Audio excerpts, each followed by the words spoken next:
1689 साल महाराष्ट्रासाठी एक खूप कठीण अंधारमय वर्ष. छत्रपती संभाजी महाराजांची झालेली निर्घृण हत्या. हो, तुळापूर इथे औरंगजेबाने केलेली. आणि या एका घटनेनं फक्त राजा नाही तर स्वराज्याचा आत्मविश्वासच जणू संपवला होता. औरंगजेबाची ती प्रचंड 6 लाखांची फौज महाराष्ट्रभर पसरली होती. अगदी सगळीकडे निराशा होती.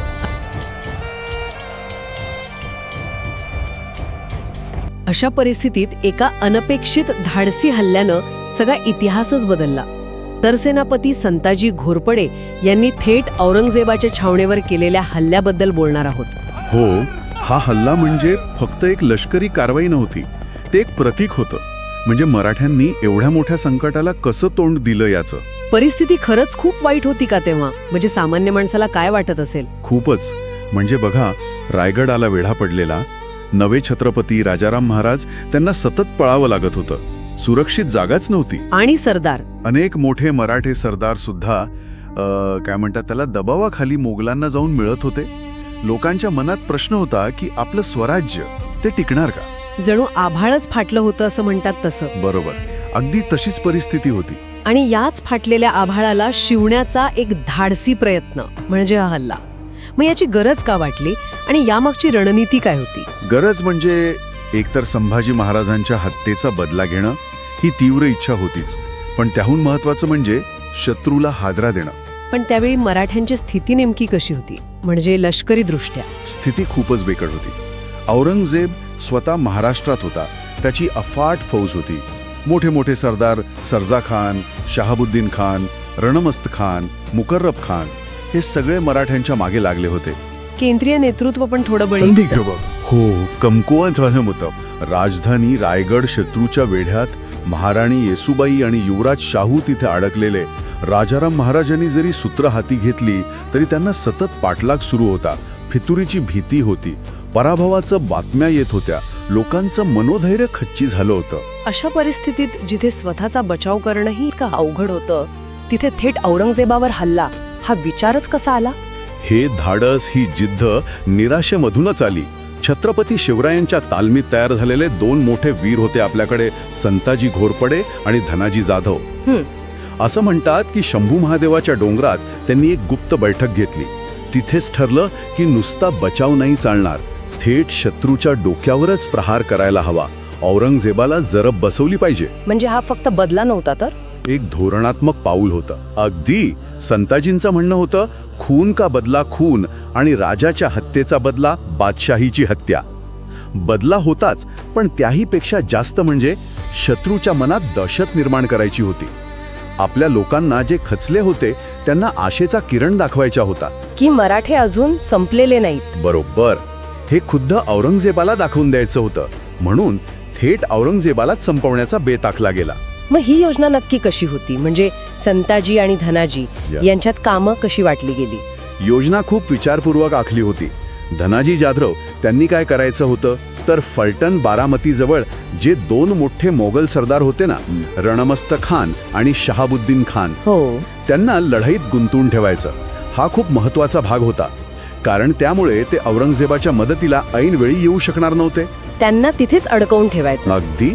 आणि मुख्य हल्ला करायची जबाबदारी अर्थातच संताजींवर होती. त्यांच्या मनात काय विचार होते तेव्हा? संताजींनी ती जबाबदारी लगेच स्वीकारली.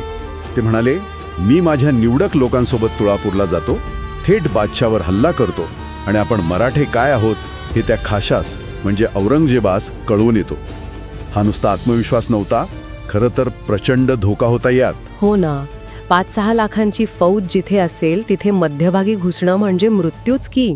बरोबर, पण ती तयारी होती त्यांची. मग या मोहिमेसाठी संताजींनी काय तयारी केली?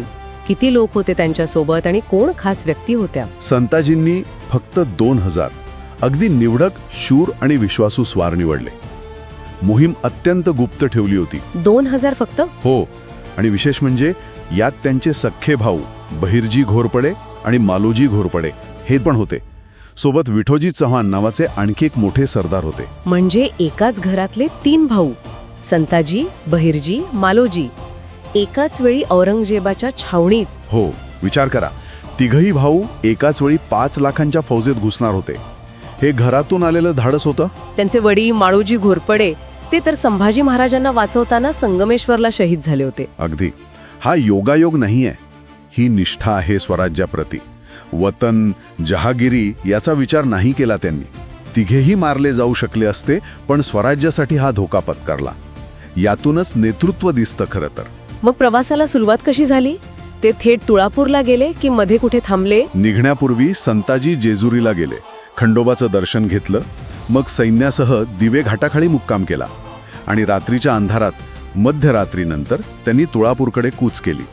वेग आणि गुप्तता हे खूप महत्वाचे होते. औरंगजेबाची छावणी म्हणजे एक शहरच असणार. एवढ्या मोठ्या छावणीत प्रवेश मिळवणं हेच किती अवघड असेल. ते कसं जमलं त्यांना? खूप अवघड होतं. छावणीच्या साधारण 3 कोस आधीच, म्हणजे 9-10 किलोमीटर आधीच मोगली पहारेकऱ्यांनी त्यांना अडवलं. मग इथे संताजींचं चातुर्य कामी आलं. ते अजिबात डगमगले नाहीत. त्यांनी एक पक्की थाप मारली. काय म्हणाले ते? त्यांनी सांगितलं की अहो, आम्ही बादशहांसोबत जे हिंदू सरदार आहेत ना, शिर्के किंवा मोहिते, त्यांच्या तुकडीतले आहोत. टेहळणीला बाहेर गेलो होतो, आता परत छावणीत जातोय. आणि पहारेकरांनी विश्वास ठेवला. हो, संताजींना तिथली सगळी व्यवस्था माहीत होती. त्यांचा तो आत्मविश्वास बघून पहारेकरांनी त्यांना जाऊ दिलं. पण त्यांना काय माहीत की ते मराठ्यांना नाही तर ज्वालामुखीचा लावाच पोटात घेत आहेत. काय क्षण असेल तो? छावणीत शिरल्यावर काय झालं? वीज चमकावी तसं संताजींचं ते 2000 पथक छावणीच्या मध्यभागी घुसलं आणि मग गर्जनांनी आकाश दणाणून गेलं. हर हर महादेव, छत्रपती शिवाजी महाराज की जय. मध्यरात्री? हो, मध्यरात्रीच्या शांततेत या सिंहगर्जना ऐकून मोगली सैन्यात नुसता हाहाकार उडाला. गोंधळच गोंधळ. कुणाला कळेना काय होतंय. आणि याच गोंधळात संताजी आणि त्यांचे साथीदार औरंगजेबाच्या तंबूपर्यंत पोचले. अगदी. संताजी, बहिरजी, मालोजी, विठ्ठोजी चव्हाण हे चौघे वीर वाटेत जो आडवा येईल त्याला कापत थेट बादशहाच्या डेऱ्याकडे निघाले. लक्ष एकच, औरंगजेब. म्हणजे ते बादशहाच्या खासगी तंबूपर्यंत गेले? हो, गेले. अगदी तंबूपर्यंत पोचले. संताजींचा एक वार औरंगजेबाचा शेवट करायला पुरेसा होता. पण तसं झालं नाही. औरंगजेब बचावला. तो नव्हता का तिथे? दुर्दैवानं तो त्या क्षणी त्या तंबूत नव्हता. तो कुठे होता नक्की याबद्दल वेगवेगळी मतं आहेत. काही म्हणतात तो मुलीच्या जिनतून निसाच्या तंबूत होता. काही म्हणतात हल्ल्याची चाहूल लागताच पळून गेला. अच्छा. पण कारण काहीही असो, तो वाचला. मराठ्यांच्या हातून अगदी थोडक्यात निसटला. औरंगजेब तर हाती लागला नाही, पण मराठ्यांनी तिथे नुसता धुमाकूळ घातला असणार. अजून काय केलं त्यांनी? औरंगजेब नाही सापडला, पण त्यांनी मोगली सत्तेच्या अहंकाराला जबरदस्त धक्का दिला. औरंगजेबाचा जो शाही तंबू होता ना, गुलालबार असं नाव होतं त्याचं. खूप मोठा आणि भव्य होता तो. संताजी आणि त्यांच्या सहकाऱ्यांनी त्या तंबूचे तणावे म्हणजे दोऱ्या कापून टाकल्या. अरे बापरे. क्षणार्धात तो भला मोठा तंबू जमिनीवर कोसळला. हिंदुस्तानच्या बादशहाचा तंबू. सोन्याचे? हो, बादशाही वैभवाचं प्रतीक. ते दोन्ही कळस त्यांनी कापून घेतले. हे म्हणजे थेट दिल्लीच्या बादशहाचं नाक कापण्यासारखं होतं. औरंगजेबासाठी हा भयंकर अपमान होता. आणि हे सगळं करून ते सुरक्षित बाहेर कसे पडले? मोगलांनी प्रतिकार नाही केला? ज्या वेगाने, ज्या अनपेक्षितपणे ते आत घुसले होते, त्याच वेगाने त्यांनी माघार घेतली. मोगली सैन्याला काय होतंय हे समजायच्या आत, त्यांनी संघटित व्हायच्या आत मराठे ते सोन्याचे कळस घेऊन बाहेर पडले सुद्धा. जबरदस्त. गनिमी काव्याचं उत्तम उदाहरण. हो, अचानक हल्ला, गोंधळ उडवणं, लक्ष साधण्याचा प्रयत्न आणि वेगानं माघार. या अविस्मरणीय हल्ल्यानंतर संताजी कुठे गेले? त्यांनी जरा विश्रांती घेतली असेल ना? विश्रांती त्यांच्या रक्तातच नव्हती ती. तुळापूरच्या छावणीतून बाहेर पडल्यावर ते थेट सिंहगडाच्या पायथ्याशी पोचले. तिथे किल्लेदार सिद्धोजी गुजरने त्यांचं स्वागत केलं, जखमींची व्यवस्था केली. पण संताजी तिथे थांबले नाहीत. आणखी काही केलं त्यांनी?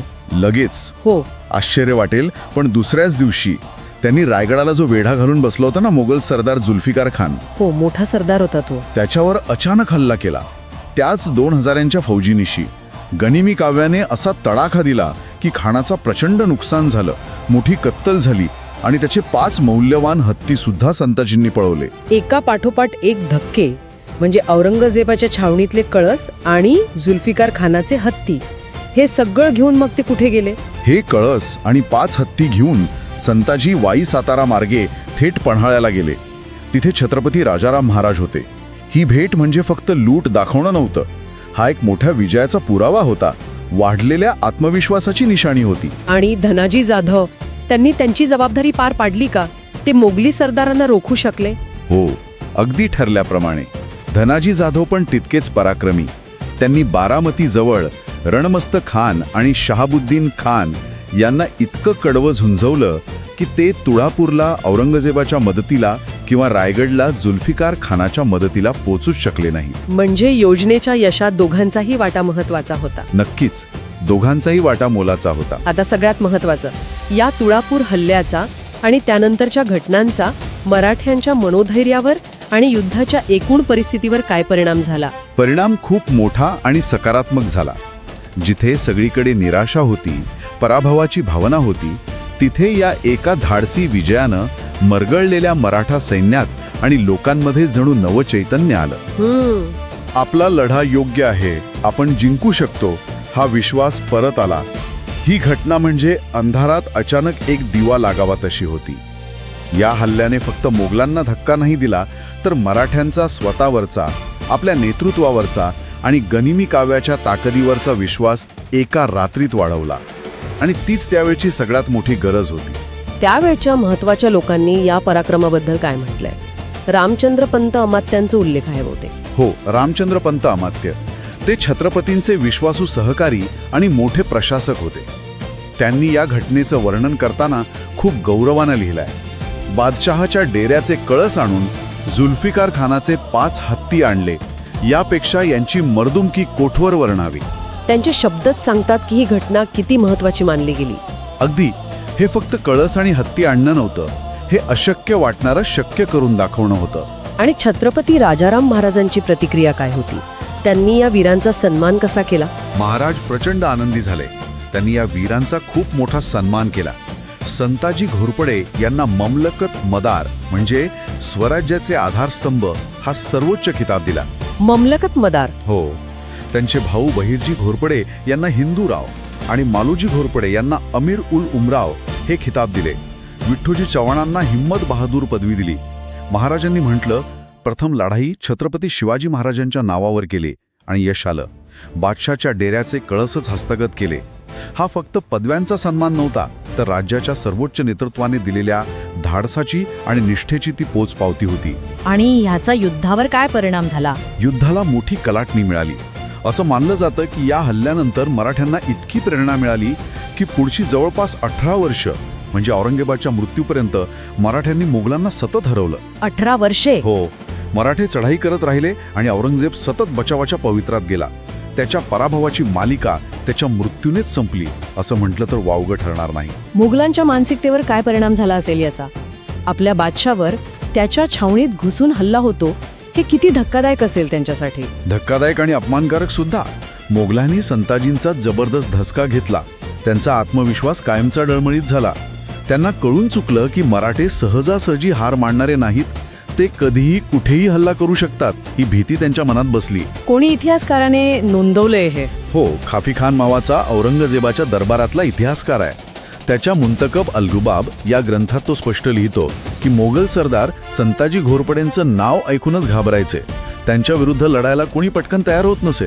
बापरे, एवढी दहशत निर्माण केली होती त्यांनी? अगदी.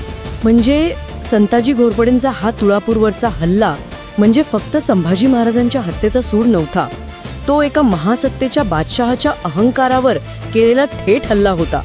एक मोठा मानसिक विजय होता. अगदी बरोबर. या एका घटनेनं खचलेल्या साम्राज्याला उभारी दिली, युद्धाला नवी दिशा दिली आणि औरंगजेबाला हे स्पष्टपणे दाखवून दिलं की दख्खन जिंकणं हे सोपं नाही.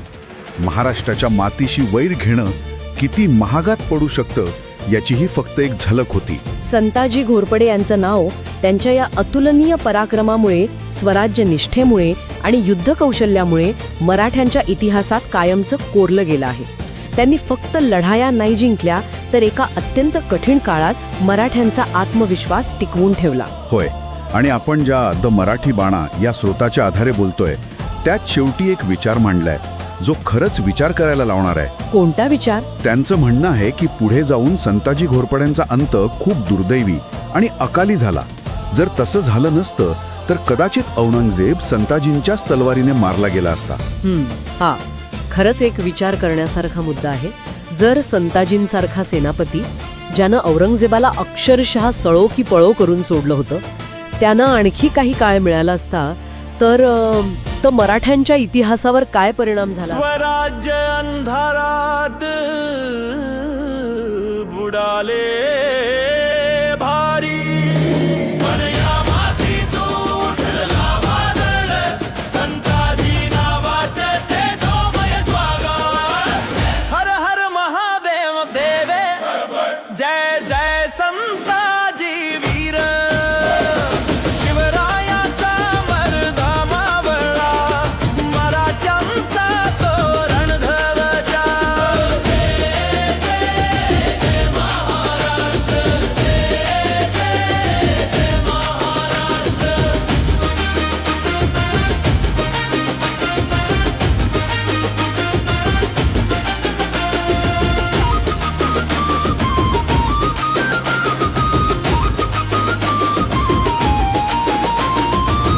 घोड्यांच्या टापाने धडाडला भूमी, मोगल छावणीत पेटली ज्वाला राणी. तलवारीच्या टोकावर भीती झाली लाज. देव जय जय संताजी वीर. संभाजीचा घेतला बदला, शिवरायांचा मान राखला.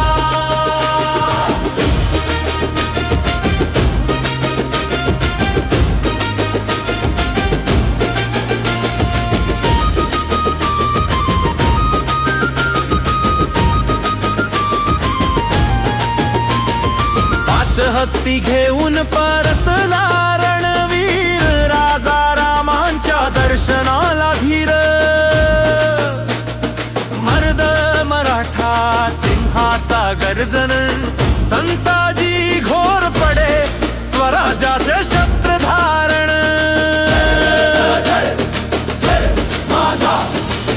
जय जय महाराष्ट्र माझा, जय जय संताजी माझा. शत्रू पळा